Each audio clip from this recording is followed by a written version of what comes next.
Assalamualaikum warahmatullahi wabarakatuh. Selamat malam dan selamat bergabung kembali di program V Newsroom edisi Jumat 23 Mei 2025. Terus saja V Newsroom selengkapnya bersama saya Lisa Ratnawatania.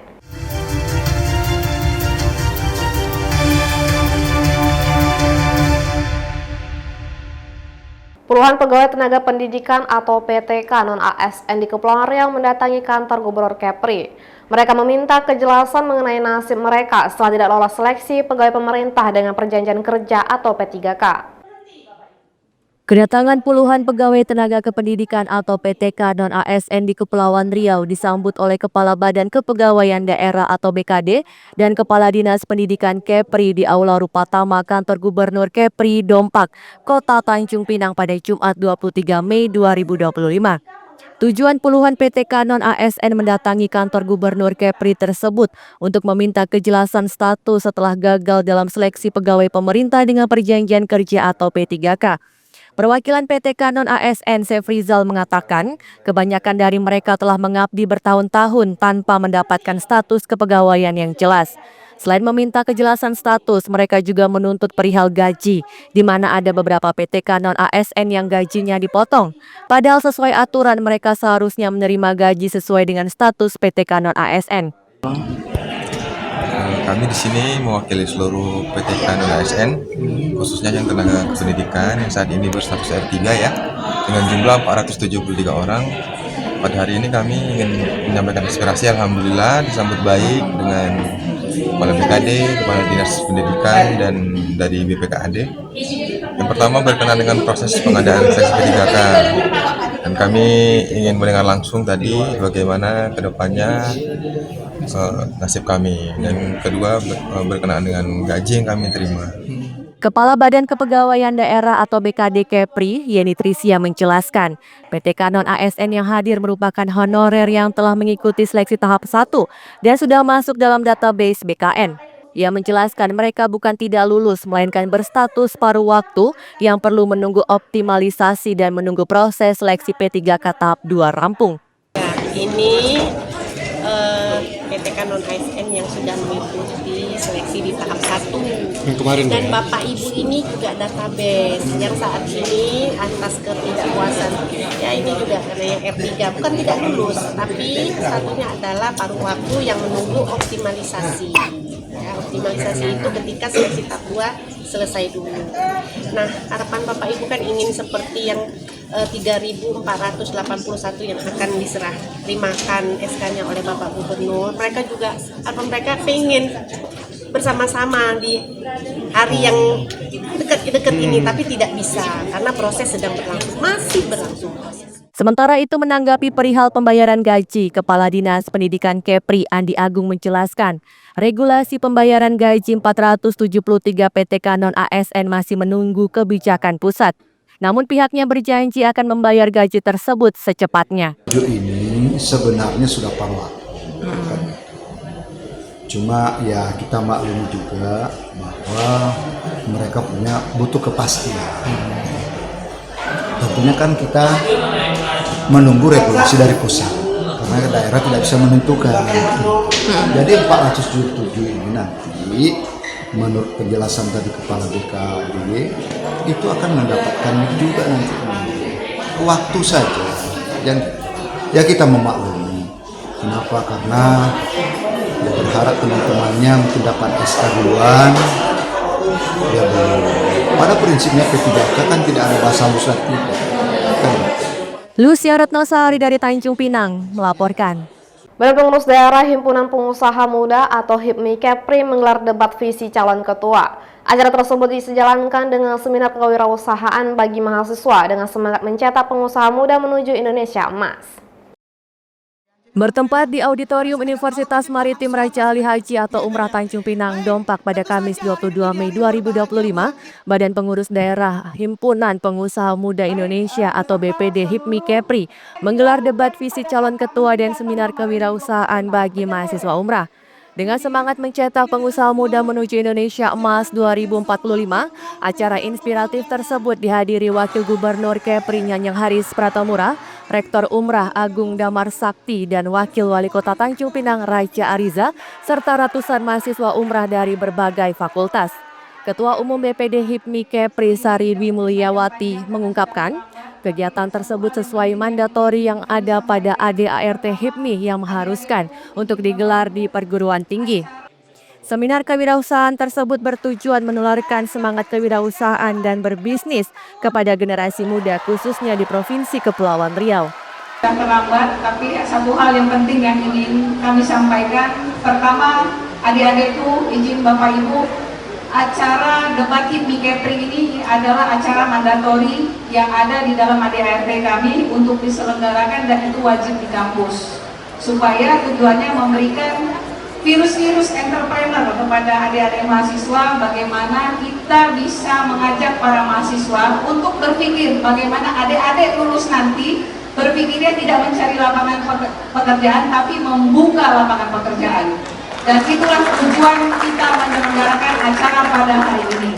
Kegiatan tersebut mendapat dukungan dari pemerintah Provinsi Kepulauan Riau melalui Wakil Gubernur Nyanyang Haris Pratamura.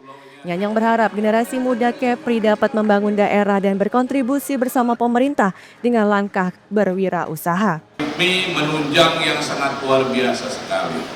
Bahwa Provinsi Kepulauan Riau dengan pulaunya yang sangat banyak, ada 2.408 pulau, ada 7 kabupaten kota, ada 80 kecamatan. Ini menandakan bagaimana para pengusaha yang ada di Provinsi Kepulauan Riau ini bisa berjalan dan berkolaborasi dengan pemerintah provinsi melalui HIPMI. Jadi sampaikan tadi jangan sampai ada ya para mahasiswa yang sudah lulus mengandalkan dan menginginkan mencari kerja. Tetapi dengan adanya entrepreneurship melalui SKS yang sudah kita pelajari selama ini bisa menjalankan dan bisa untuk memberikan kontribusi menjadi pengusaha di Provinsi Kepulauan Riau. Selain memberi ilmu dan motivasi di bidang kewirausahaan, acara tersebut juga turut memberi beasiswa kepada sejumlah mahasiswa yang beruntung. Misbah Sabilal Arsi dari Tanjung Pinang melaporkan.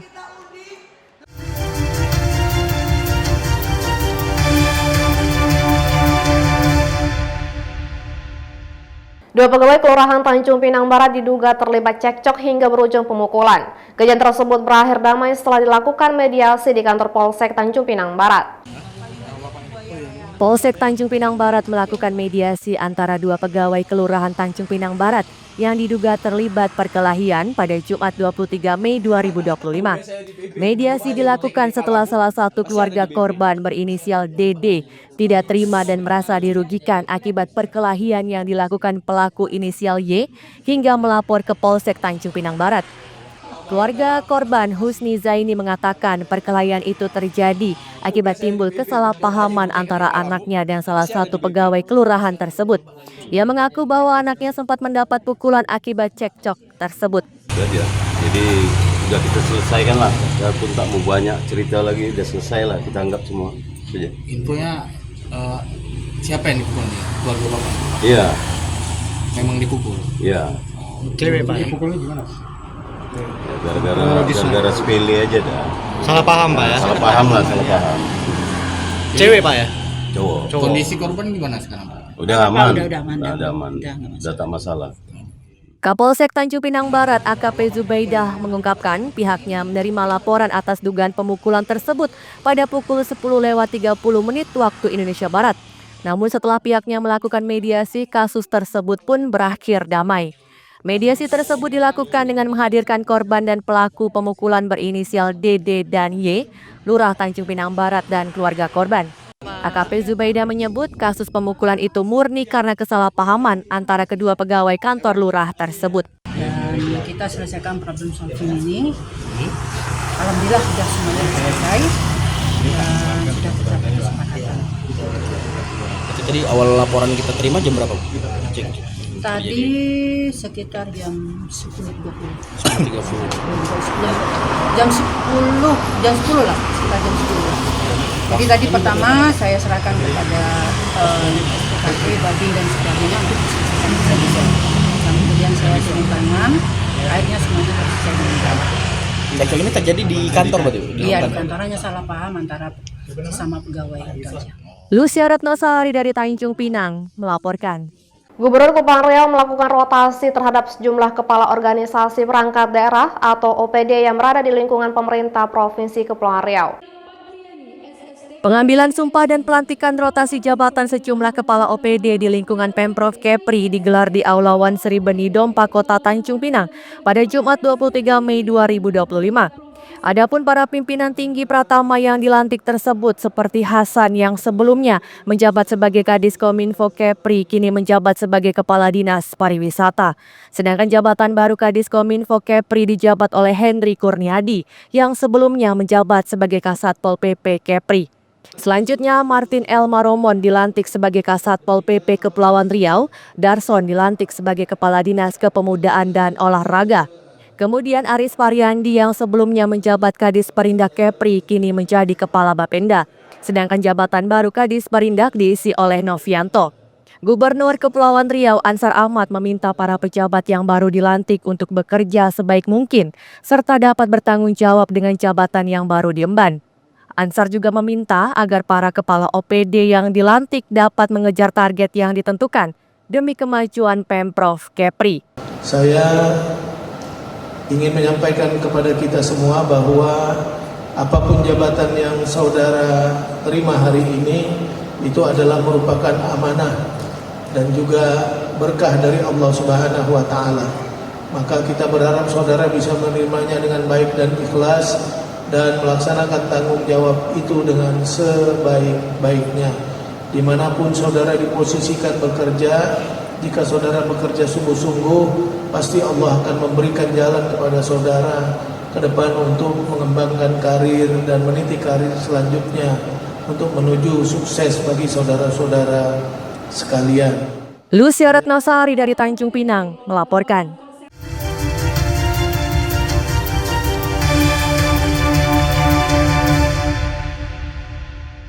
Lebih dari 2.000 penduduk baru telah mengurus pindah domisili menjadi warga Kabupaten Bintan sebanyak bulan Januari hingga Mei 2025.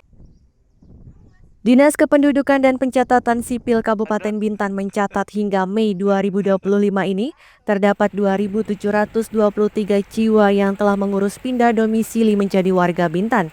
Dengan perincian penduduk laki-laki sebanyak 597 jiwa dan perempuan mencapai 2.126 jiwa. Ribuan penduduk baru tersebut tersebar di seluruh wilayah Kabupaten Bintan mulai dari Bintan Timur, Bintan Pesisir hingga Bintan Utara. Selain warga baru yang mengurus kepindahan menjadi warga Bintan, terdapat pula warga yang pindah domisili keluar Kabupaten Bintan. Kepala Dinas Kependudukan dan Pencatatan Sipil Kabupaten Bintan, Rusli, pada Jumat 23 Mei 2025 mengungkapkan, warga Bintan yang pindah domisili keluar daerah mencapai 2.292 jiwa. Dengan pindah dan datang untuk kita di Dinas Kependudukan dan Pencatatan Sipil itu memang dari mulai Januari sampai dengan Mei saat ini itu kurang lebih ada 4.000. Jadi untuk yang datangnya kurang lebih 2.000-an dan pindahnya juga kurang lebih dari 2.000-an. Jadi selisihnya tidak terlalu banyak yang terjadi kita Kabupaten Bintan baik datang maupun pindah seperti itu. Nah, berkaitan dengan jumlah penduduk kita saat ini berdasarkan data semester 2 tahun 2024 itu jumlahnya adalah 140.408. Nah, itu data memang kita menggunakan data semester 2 dari Dirjen Dukcapil. Untuk semester 1 tahun 2025 saat ini memang belum dirilis sehingga kita tidak bisa memberikan statement berkaitan jumlah penduduk kita. Jadi fake yang kita gunakan sekarang adalah jumlah penduduk kita adalah 180 ribuan.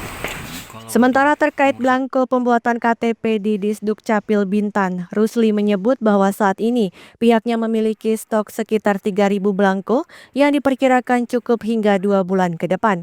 Namun jika nanti tersisa lebih kurang 1.000 belangko, Disdukcapil Bintan akan segera menyurati pusat untuk pengadaan kembali sehingga ketersediaan belangko tidak terputus. Misbah Sabilal Arsi dari Bintan melaporkan. Polres Bintan melakukan pemusnahan barang bukti narkoba jenis sabu sisa uji laboratorium. Kepolisian Resor Kabupaten Bintan telah memusnahkan barang bukti narkoba jenis sabu dengan berat hampir setengah kilogram di Mapolres Bintan pada Kamis 22 Mei 2025 lalu. Kapolres Bintan AKBP Yunita Stefani mengungkapkan, barang bukti narkoba yang dimusnahkan itu merupakan sisa barang bukti pada temuan tahun 2024 lalu di Kecamatan Gunung Kijang dan hasil penangkapan terduga pengedar narkoba di Kecamatan Bintan Timur. Barang bukti narkoba jenis sabu sisa uji laboratorium tersebut dimusnahkan dengan cara direbus dengan air mendidih yang telah dicampur dengan cairan pembersih lantai. Narkotika sisa uji lab yang sebelumnya LP tersebut sudah kita rilis pada bulan Januari. Untuk TKP yaitu di pinggir pantai sekitar pelabuhan Dusimas di Desa Malang Rapat, Kecamatan Gunung Bintan sebanyak 28,7324 gram. Kemudian yang kedua, barang bukti sebanyak